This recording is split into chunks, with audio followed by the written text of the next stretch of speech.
Hello, everyone. Welcome back to another episode of the Deep Psychology Podcast. Today, we're going to be setting out my model of how our experience is primary and why the scientific model of reality is faulty.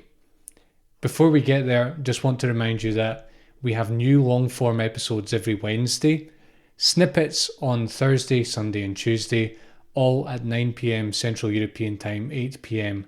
UK time, and 3 p.m. Eastern Time. Gently encourage you to subscribe on Apple Podcasts or Spotify to keep up to date. And a quick mention, you can stay up to date with my latest episodes and projects via my newsletter. There's a link in the description, and you can find my books there too. This is a really crucial episode today because what I've done in the first 3 episodes this month, the first 3 long form episodes on the 1st, the 8th and the 15th of April, is that I've sort of been exposing the limits of science, and I've been showing how our usual assumptions about how science works are faulty. And I've been sort of tearing down a lot of dogma in science. Look at the first episode in this month on the 1st of April called The Hidden Dogma in Scientific Thinking as a prime example. But what I've not really done so much, there's been tidbits here and there, but what I've not really done is offered a convincing alternative. You know, if I'm saying that how science understands reality is fundamentally limited and it's conceptual and it's secondary and it's adding on sort of a lot of conceptual fog, then what's the alternative? And that is exactly what we're going to be addressing today. So my objective in this series is not to simply expose the weaknesses of science, it's to actually propose something that is more holistic and that can deal with the limitations of science without having to deny its strengths. And I hope that this model I'm going to be presenting will help us to do that. So this is part of my April series on the philosophy of science, and you really want to go back and check out those earlier episodes after you've listened to this one. If you haven't done so already, both the snippets and the long form Wednesday episodes are going to be really helpful for you. So what are the crucial points I'm going to make today? We'll just cover these briefly, and then the rest of the episode is really just me going into a lot of depth and really explaining what I'm going to say here. So the main point is that our experience is primary. I'm going to explain what experience is, because if you don't understand that, then the whole model kind of goes under the bus, or you won't understand what I'm saying. Everything that we know appears in experience, and this includes the bread and butter of science, which are concepts, theories and measurements. The only reality we have access to is the ongoing flow of our experience right now. Nowness is primary, and everything occurs within nowness. And you can think of nowness, I'm going to talk more about what this means just as we go on here, but nowness really just means the immediate unfolding of experience. And finally, that life fundamentally is not conceptual. Concepts describe life, but they are not life itself, and fundamentally our experience is not conceptual. So let's set up this discussion a little bit, because I want to just quickly recap sort of some of our main conclusions this month from the previous 3 episodes. First of all, that what science basically tries to do is it tries to ground reality in a physical world governed by laws, by fixed laws that exists independently of us. So it will say things like, we may have our experience, we may smell things, we may see things, we may experience emotions and thoughts, but really all of that can be explained by brain activity, which, the brain is a physical organ, and inside the brain there is activity happening that generates all of our experience. So our experience, our reality, and all of reality can be explained by physical phenomena. And for example, if you look at the world around you, what science will say is that, if you're looking at the room around you right now, that, your brain is generating an ongoing moving image of the room that is around you. It's doing so in the visible spectrum of light, and the room is physical, and you're seeing you're seeing the parts of the room that are physical. Now that might sound really stupid and obvious, but that is the paradigm we're using. Like that is literally what science has, quote unquote, discovered, and that's how we tend to see the world. So this is what science tries to do. It tries to ground everything in a physical world governed by laws and existing independently of us. And that existing independently of us part is very important as well, because this is also what science does. It will say things like, well, you might not be able to see New York City right now, unless you live there, of course. Hello to you all. Those of you who live in New York City. You might not be able to see New York City right now, but that it certainly exists, because the world is physical, and therefore the world doesn't just disappear when you can't see, what is beyond your current senses. New York City exists, whether you can experience it or not. It exists independently of you.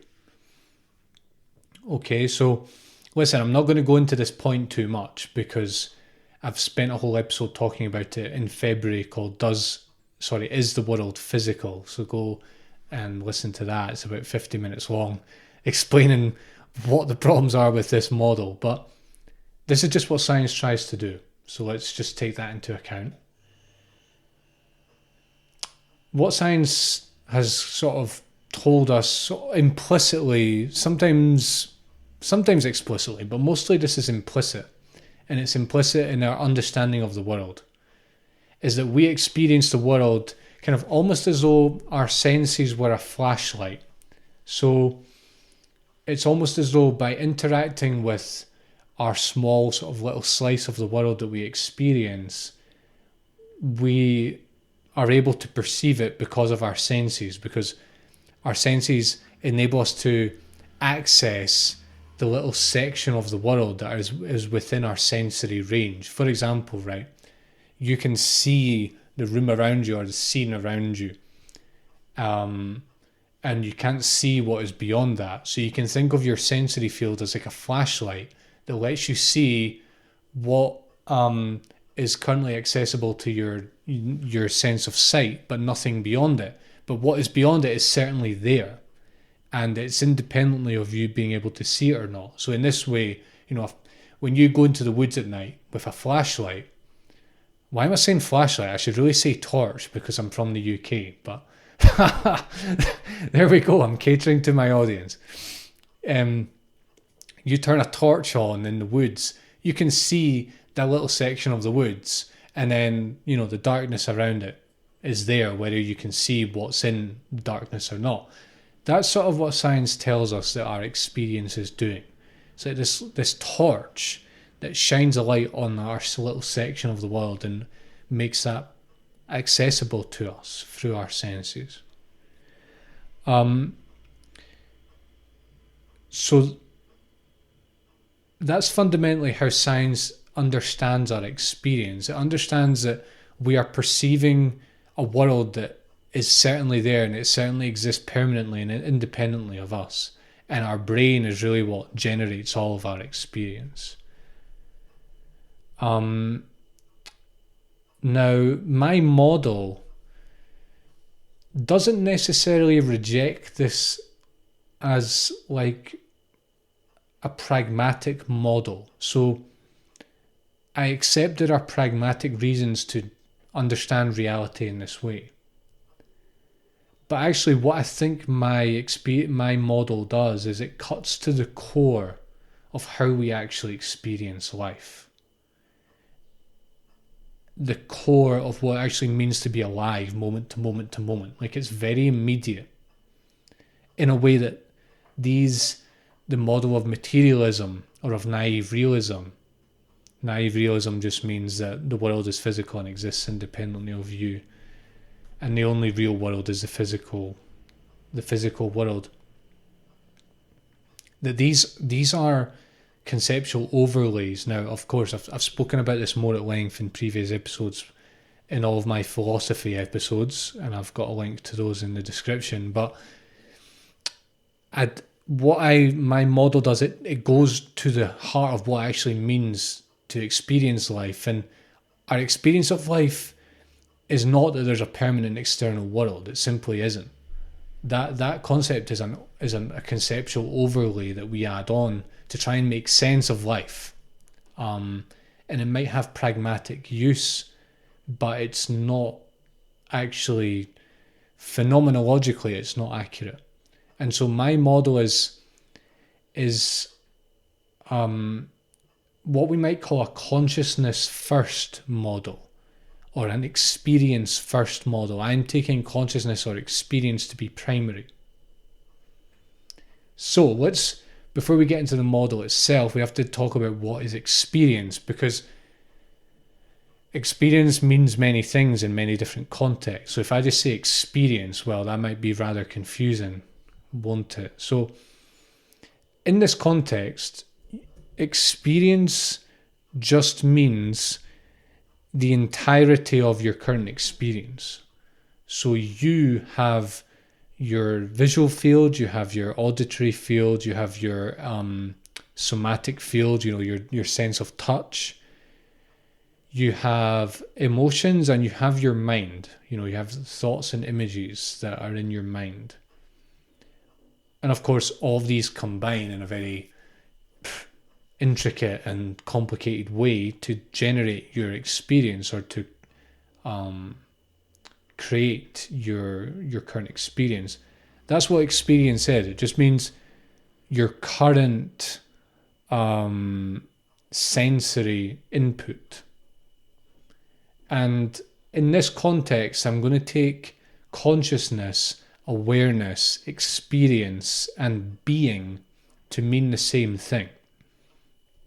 So again, consciousness, the word consciousness is a term with many definitions. The word awareness is a term with many definitions. And the word being has many definitions. But in this context, and I want to emphasize in this context, I'm going to take them all to mean the same thing. And they all mean the same thing, but they all have different flavors to them. And you might not quite understand all these different flavors at the moment, but they all mean essentially the same thing. They just mean your current experience of life, literally, right now. This is experience. Let's also define what nowness means. And this is a strange one, because nowness just means experience. It just means your current experience, but it's important to realize that all you have is your current experience. You don't have any other experience. All you have is your current experience. So if I say nowness, I'm meaning your experience, but I'm emphasizing the fact that your current experience is all you have. Like, if I just say experience as like your sensory experience, you might take this as to be like this vague, abstract concept. Like, he's talking about the fact of that humans experience things. No. What I'm really meaning is that, and this is a deeper point that we're going to really look into very directly in just a moment. What I mean is that your experience is all you have, and it's all you've ever had. And in fact, more precisely, all you've ever had is your current experience of life. That's all you've ever had. Everything that you've experienced, everything that has ever happened to you in your entire life has all been current experience. And what I don't mean that your current experience now has always been the same, because clearly your experience is constantly changing. What I mean is, all you ever have is your current experience. You don't have the past or the future. You don't have past or future experiences ever. You only have your current experience, and that has always been true, and it will always be true. So again, this is not an abstraction. This isn't just like a theory of mine. It's actually very direct, and I want you to show you how direct this is. And if you understand this, we're going to do an exercise, an exercise that takes you into direct contact with your experience, which is a bit of an oxymoron, because you're always in direct contact with your experience, because there's nothing, you cannot possibly experience anything else. But to help you realize that that's the case, we're going to do this little exercise. And if you understand, and if you do this exercise enough, and you really grasp what I'm trying to get at here, this is going to really, it's going to really impact how you understand reality. And since you're listening, I'm assuming you're interested in understanding reality. So here we go. I want you to get comfortable.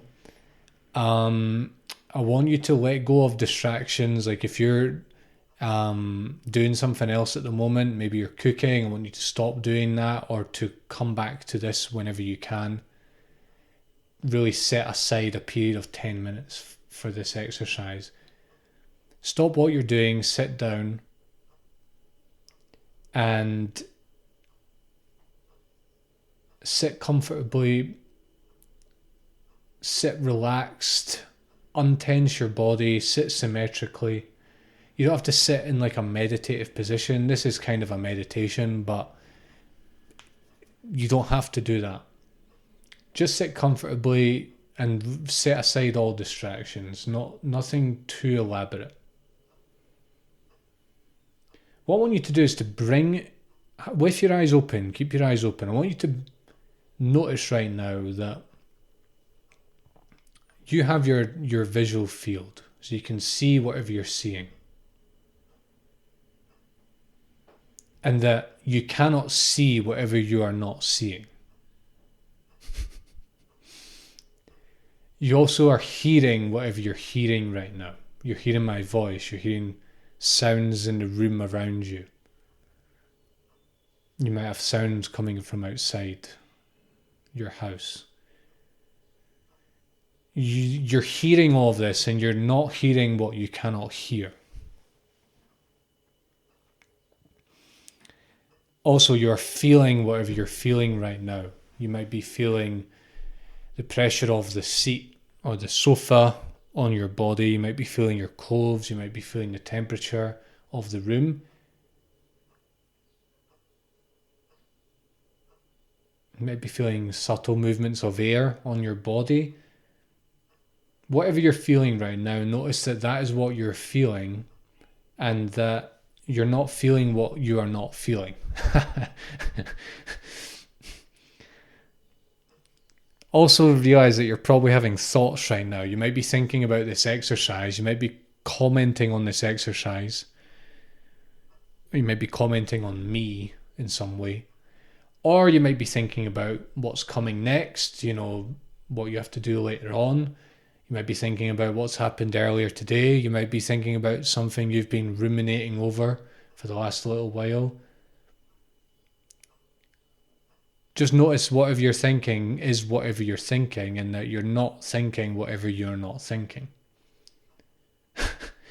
Also, notice that whatever emotions you have right now, you might not have any strong emotions, but you always have subtle emotional undertones.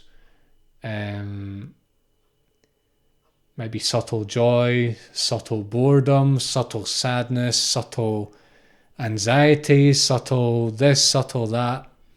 You might be having strong emotions. I'm guessing you're probably not if you're listening to a podcast and you're sitting down. But whatever, whatever's going on in your emotional world, that is what's going on, and you can only experience the emotions you're experiencing.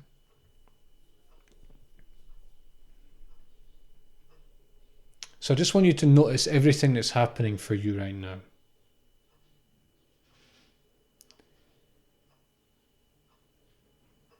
That might seem silly. You might say, well, Ross, this is obvious. But it's actually very profound. And what will help you notice what we're trying to do here is to try and get a sense of anything that is beyond your current experience. So try and get a sense of anything that you cannot see with your eyes, you cannot hear with your ears, that you cannot feel in your body, that you cannot feel as an emotion in your body, and that you cannot imagine. Try and get a sense of anything like that. Like maybe it's a friend, you can imagine a friend. So you're not currently experiencing them, but you can say, well, that's beyond my experience. My friend is beyond my experience because they exist independently of me. They exist independently of my experience. Or it might be the nearest town or the nearest city or the street around the corner, a place that isn't within your current experience. You can say, well, okay, I'm not experiencing it now. I'm not literally in that street or that city, but it's there because I know it's there because I can imagine it and I've been there before. And anything else, even the most subtle intimations that anything outside your experience right now, even if it's something that is not so obvious, it's something maybe you can't even point to it or express what it is, describe it. Right, here's the kicker, and this is the key of this entire exercise, is to realize that thing, what you call this thing that is outside your experience, or this sense of this thing that is outside your experience, that whole experience, that whole concept, that whole sense or intimation is within your experience. And the thing itself that you're trying to experience that is not in your experience, that thing is you only know it through your current experience of it. You only know your friend through the image of you, the friend that you have in your mind. You only know the city because you're imagining it. Or you only know the street around the corner because you're imagining it, or anything else. You only know it because you're imagining it as part of your current experience. And more generally, step out from that specific thing right now, or specific things, and just try to find something outside your current experience. Really try to get a sense of something and try to locate it and try and find that it is outside your current experience. Try and find something outside your current experience. Keep trying to find something outside your current experience. Keep digging in your senses, in your mind, in your body, in your entire embodied experience. Try and keep trying to find something outside your current experience. And what I want you to realize is whenever you find something that appears to be outside your current experience, that thing is not outside your current experience. The only way you know that thing is through your current experience.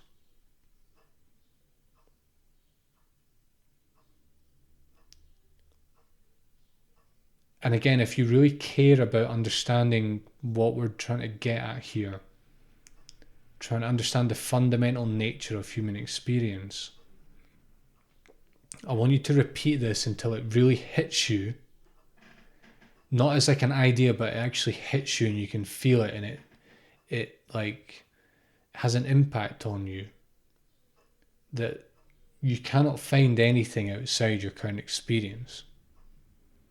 And well, that basically means your current experience is all there is. Literally. Your current experience is all there is.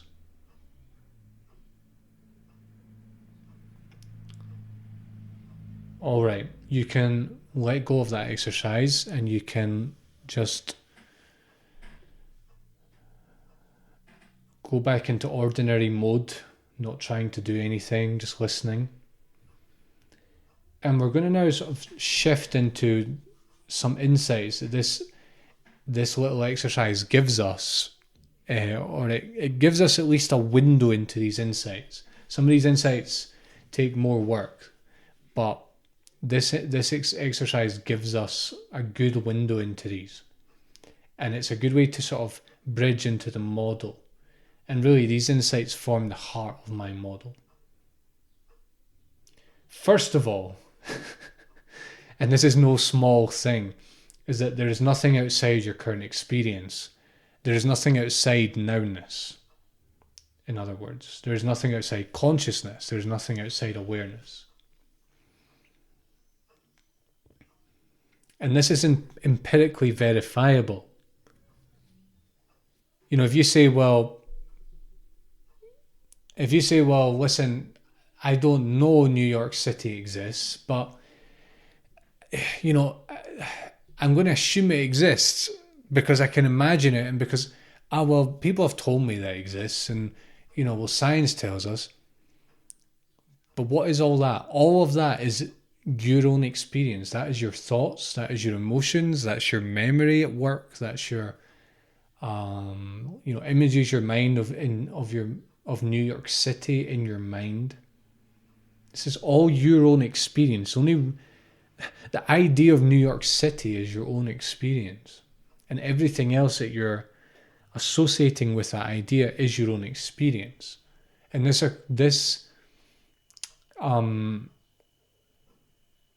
is true of absolutely everything that you can imagine as being outside your own experience. All imagination is within your own experience.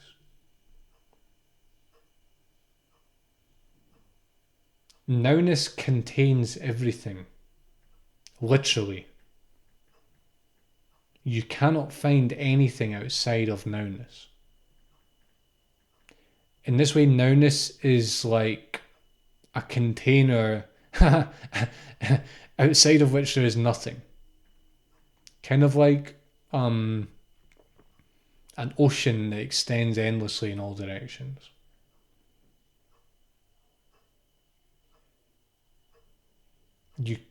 It contains everything by default, and any idea that it doesn't, or any sense that it doesn't, is also part of nowness. You see, nowness is not. You see, this is why it's beyond concepts, because all your concepts are within nowness, and so you cannot use concepts to arrive to now, because nowness already contains everything, including the effort to try and find nowness, right? In other words, and again, this is sort of a different way of saying the same thing, is that experience or consciousness or awareness is primary. And the only way you know anything is through experience or consciousness or awareness. You cannot know anything outside of it. And knowing, I don't just mean knowing as in, I know that I was born in the 90s. I don't mean that. I mean, the only way you know an object, look at an object in front of you. The only way you know that is through your experience of it. You don't know it any other way. That's it. Knowing is like, the only way you can contact anything is through your experience. And this, of course, includes science. The only way you can access science is through your experience. The only way you can access theories is through your experience. The only way you can study science is through your experience. The only way you can read equations is through your experience. All of these things are within your experience.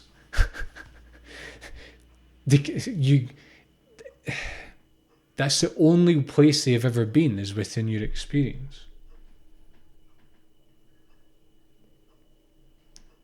Life is the ongoing flow of experience. The only thing you know of life is your moment-to-moment experience of it. You know nothing else. You cannot, this is a point we're going to go into further, but you cannot rest this experience on something else. You cannot say, well, this is happening because this is happening because the brain is generating it all. No, that is a concept within your experience. The brain, the only reason you know the brain is through your experience. What do you know of the brain fundamentally? We spoke about this in my episode from April the 8th, 2 weeks ago, called The Limits of Brain Science, Why Correlation is Not Causation. The only way you know the brain, the only reason that you know what a brain is because of your experience of the brain. And I don't mean that you're experiencing the brain from the inside out. What I mean is that the brain has appeared in experience, that you've seen images of it in books and on the internet. You've seen diagrams of it, maybe in school or at university. Maybe you've seen an animal's brain now and then. That's literally it. The brain for you is literally just visual, it's literally just the tidbits of visual experience that you've had of the brain. So the brain has appeared in experience as images of a brain somewhere. That's all you've ever known of the brain. You've never seen your own brain. You've never seen your own brain. So the only way you know the brain is through experience. And you might say, well, you might take the scientific view and say that the only way experience occurs is because of the brain. Well, I addressed this in that episode, The Limits of Brain Science, Why Correlation is Not Causation. So go there for like a full explanation of why that isn't true. But again, that is a concept. To say that the experience depends on the brain, that is a concept. You don't actually know that. Like you don't. That's not what you experience of life. What you experience is your experience, and the actual brain itself doesn't appear within that. You've never seen your own brain, and the only reason you know what a brain is because other people have told you, and because you've seen images of it, and all of that is just your experience, right? So you're piecing together your experience into a story about what a brain is. But you don't know what a brain is, and you have no evidence that the brain causes experience, so that experience is grounded in the brain somehow. And similarly, we never actually experience the brain causing anything. What we experience is our experience, and in our experience we see correlation happening. We can hook ourselves up to what's it called, an EMG, I believe it's called. Forgive me if that's wrong. We can hook ourselves to brain monitoring machines, and we can say, well, if I lift my right arm, then I can see on the screen that there's activity in certain areas of my brain. But again, that's all occurring within your own experience. And so we see simultaneous events. We see someone raising their arm, and we see brain activity on a screen or whatever, and we put the two together and we say, well, the brain is causing experience. But again, that's a scientific bias. We could quite easily say, well, no, actually, me raising my arm, which is more primary if you think about it, it's more primary to being human is raising your arm than someone measuring your brain activity on a screen. You know, it's one of them you do every single day, and another one you might do once or twice in your entire life. Although if that's your job, maybe not. But I could say, well, no, it's actually the movement of the arm is causing brain activity. I can make that argument. It doesn't matter. That's not the primary argument I'm making today. What I'm basically saying is that all we know of the brain is experiential knowledge. And that's all we have ever known. All any neuroscientist has ever known is experiential knowledge of the brain. Regardless of how complicated their theories are and the equations and the theories, all they know, that's the only reason they know their theories and equations is because of their experience. And you cannot couch experience in the brain. That is basically my model. Just at the end of the episode, I'm going to give you some further insights into the implications of this model. And next week, I'm going to have to give you more because this is quite groundbreaking. It's not anything really tremendously radical, to be honest, but unless you're scientifically minded, it might seem pretty radical, but there's a lot of implications, and it takes time to really understand the implications, and really years and years will pass and you'll come to more and more deeper realizations about the fact that there's nothing outside your current experience, because it's heavy shit, basically. What we're going to do before I go into some further insights is I'm going to explain, how does this relate to science? Because you might say, well, Ross, you've spent this whole month talking about the limitations of science, and you're saying, well, I'm proposing a model that isn't throwing science under the bus and that builds on top of science, but this sounds exactly like what you're doing. It sounds like you're rejecting science, and you're saying, well, all we know is our experience, so science is nonsense. Let me explain. I've got some explaining to do. Listen, what I'm saying is that our experience is primary. It's the basic fact of life, is our experience. And because it's so basic and fundamental, we often overlook it. All you've ever had of life is your experience of it. That's all you've ever had. And you might say, well, that's obvious, Ross, but do you really get it? If you don't get it, go back and do the guided exercise and really do it until you really deeply understand what I'm saying here. All you've had is your experience and nothing else. So if you don't understand your experience, you don't understand life, and you cannot understand science, right? Experience is primary. If you don't have your experience of life, there is no life for you. Life is experience, okay? Now, the problem with science, I feel like I've said that so many times this month, poor science. Well, another problem with science is that it really struggles to accept that experience is fundamental. In a way that it's fundamental in a way that science doesn't have to be threatened by it. And fundamentally, that's what I'm trying to put forward here. But science has trouble with that.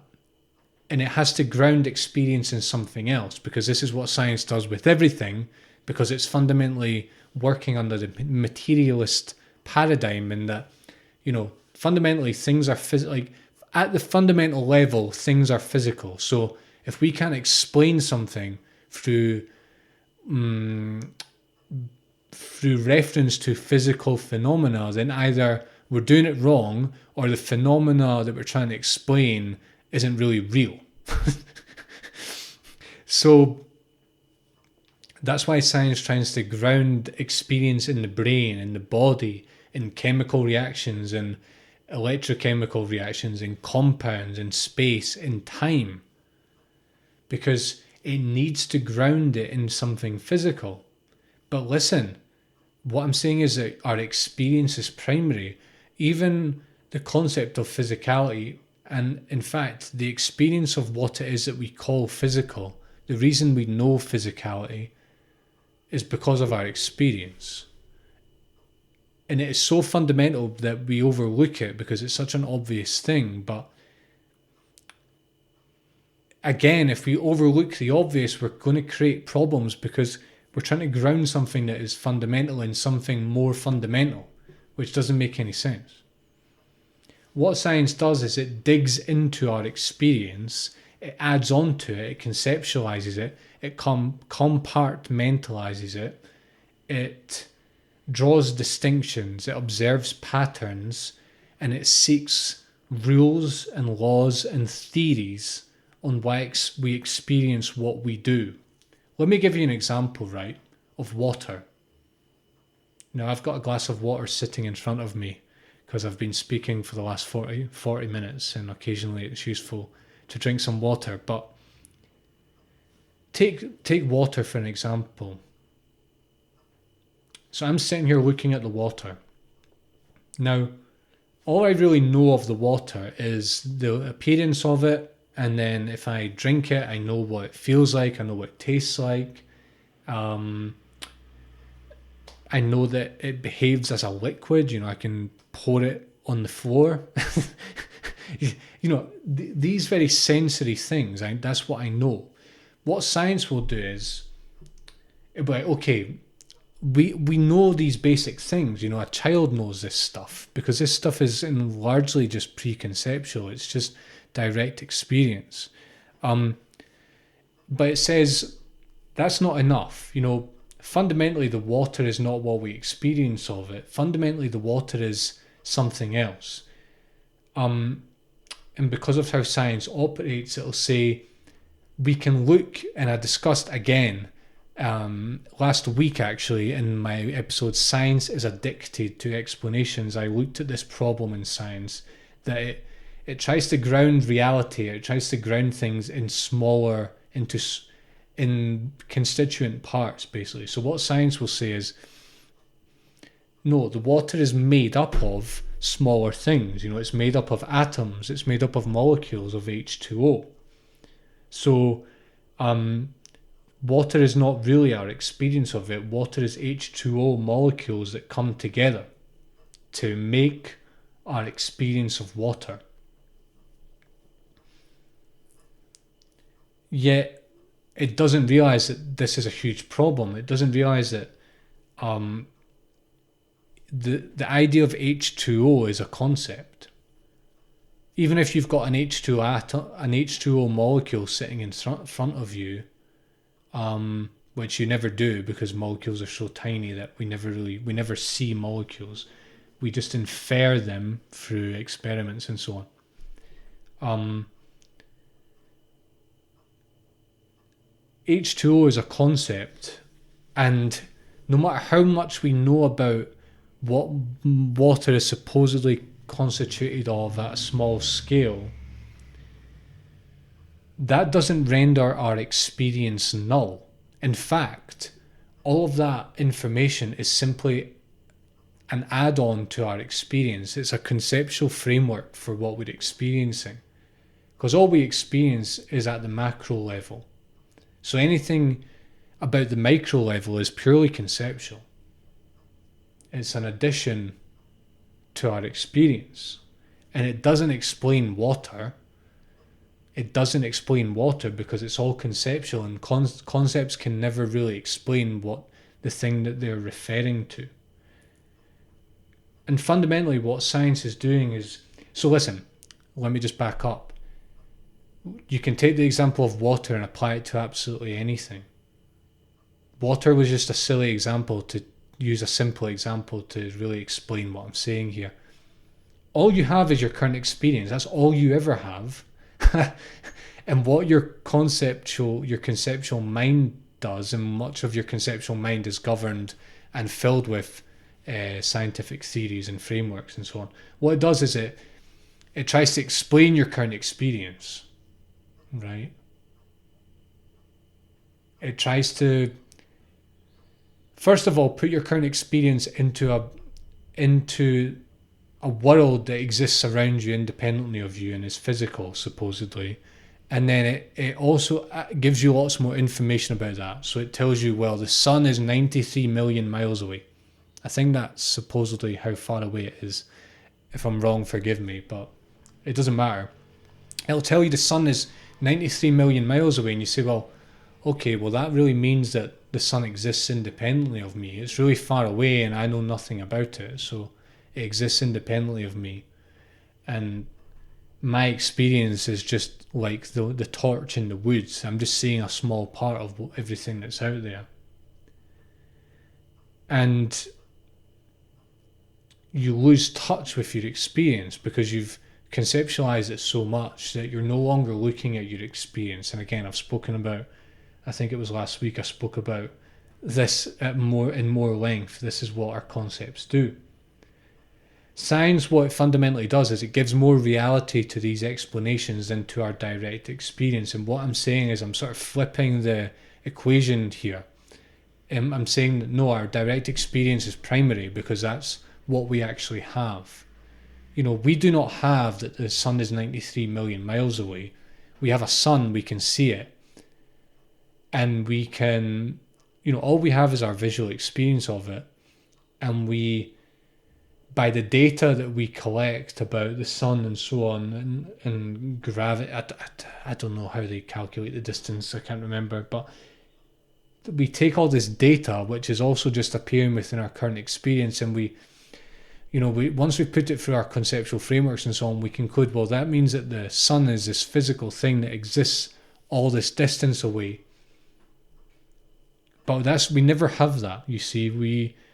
We cobble it together through concepts. And what science does is it gives more weight to these cobbled together ideas and concepts than to our direct experience. And then it tries to ground everything in those ideas. And what I'm saying is that though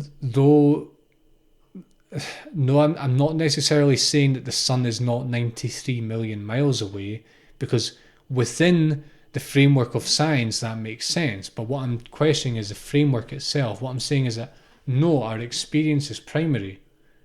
The sun is not, when you're looking at a sunset, the sun is not 93 million miles away. The sun is just as it is. It's just there right in front of you, you see. And this is what science really struggles to grasp. And so what I'm saying is that science adds on and it conceptualizes it, and it draws scientific conclusions which are correct within their own paradigm, but the paradigm itself is not always, it might be practically useful, but it's not, it has serious philosophical and metaphysical problems with it. So to round off, I want to give you some further insights into what my experience first model implies. And remember that experience just is synonymous with awareness, with consciousness, with being, and with life itself. What I'm saying is that life is just the ongoing flow of experience. There's nothing outside your current experience, and that your experience is just your sensory input. And even the word input is problematic because that's an add-on. But again, there's a point where language kind of fails us, and you just have to realize for yourself what experience is. Experience is not grounded in anything, because anything that you try to ground it in is also just part of your experience. You might say, well, my sensory input is only happening because of my body and because of my brain and because I'm in a physical world. But again, all of that is just conceptual, and it's the only reason you can make those concepts is because you're experiencing. It's not the other way around. Experience is not grounded in anything. It's not even, you can't even say that it's taking place anywhere, because the anywhere is within your experience. Now that itself is a total mindfuck. What I'm literally saying is that your visual field is not taking place anywhere. Your auditory field is not taking place anywhere. Your body is not taking place anywhere. Your thoughts are not taking place anywhere. Your emotions are not taking place anywhere. It would kind of be like asking, where's a video game taking place? It's not really taking place anywhere. You know, like the places in the video game are not located anywhere. You might say they're on a screen, right? But what I mean is the places that are depicted are not real. And the same happens with your direct experience, your awareness, your consciousness. It's not taking place anywhere. That doesn't mean that, you know, your house isn't real, or that the world around you isn't real. What I'm just saying is that it's not located anywhere, because if you try and point to another location, well, it's like, well, where's that located? And all of it is taking place within your current experience. You see, this is how primary your current experience is. Experience is exactly as it appears to be. So again, the glass of water is exactly how it appears to be.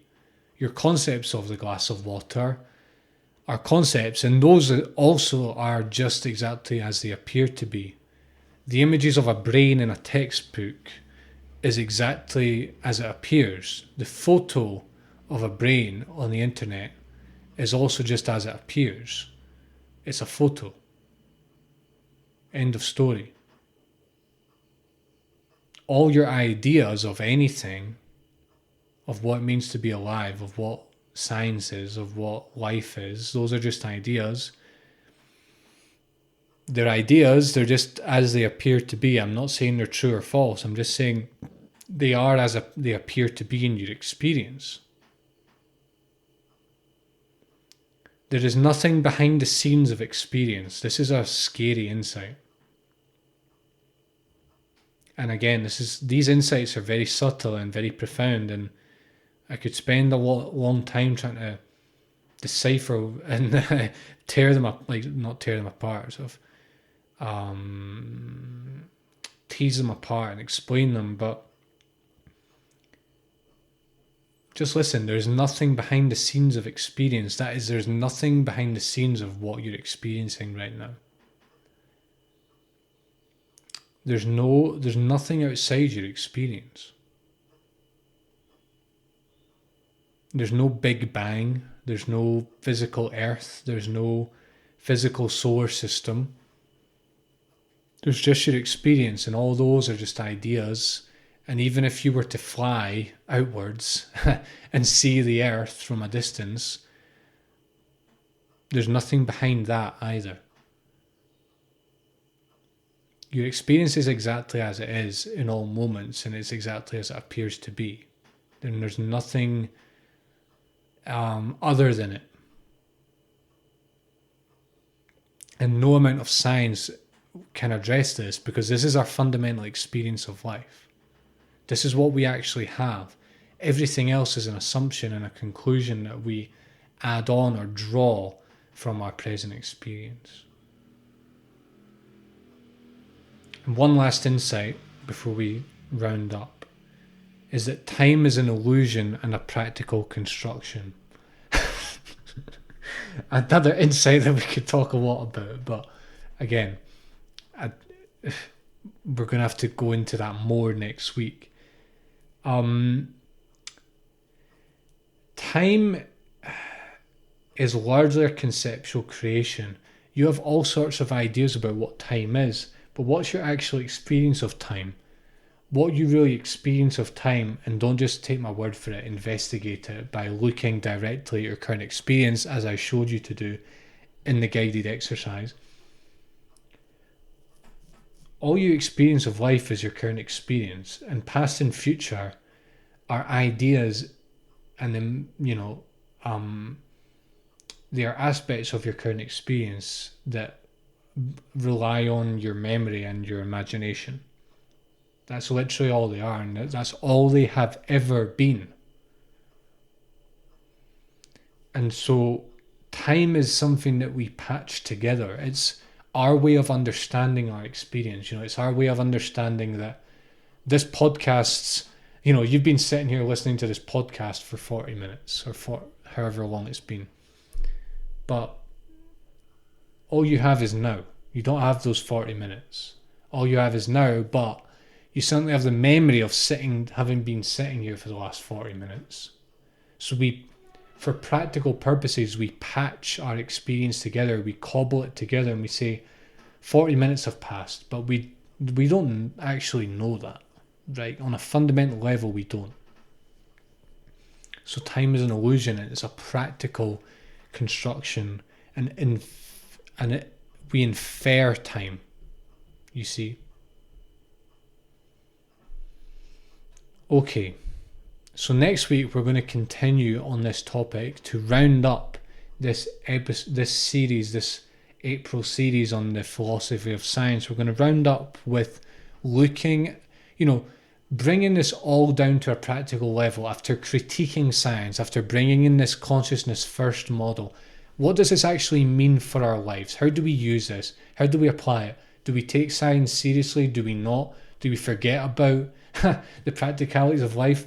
How does being practical in life compare with realizing that your experience is all there is? And all these questions. So we're crossing what you might think is a divide between philosophy and practicality. There is no divide, but I want to really show you that that's the case, and I want you to show you that I'm not just philosophizing.